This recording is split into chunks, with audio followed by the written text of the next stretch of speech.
What's up guys, it's the Inspiration here again with another product. So this time I have iPhone X here, and I actually had an iPhone X and I broke it. So I had Apple Care. I sent it back to Apple. They sent me this product now. So without any ado, let's just get back into it. I'm just gonna tell few details. They have 256 gigs on. This is a 256 gigs phone. So let's just get into it. Okay. So here's some stuff.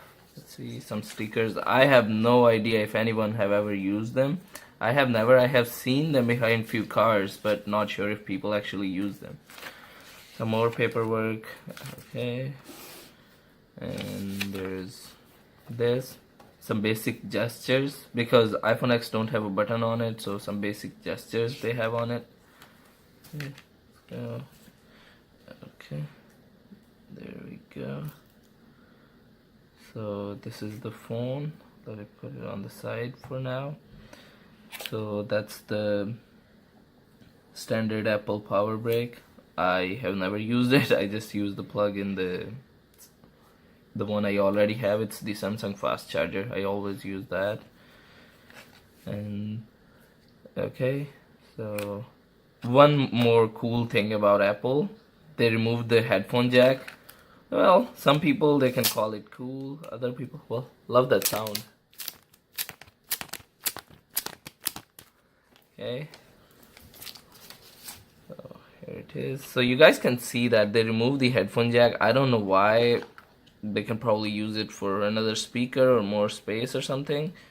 So this is if you have an old like Beats headphones and you want to use them with the new iPhone, you can use this adapter. And it comes with this adapter. It comes with this iPhone plug you can plug in. That's lightning plug that it comes with. And these are pretty good build quality. I like it. And phone itself. Okay, and they have the power cable. And that's pretty much it. That's what's in the box. Okay, and here we have the phone, brand new. If you guys want to know more about it, like my experience after using it for some time, please leave it in the comments below. And make sure if you like the video, subscribe to our channel and give it a thumbs up. See you next time.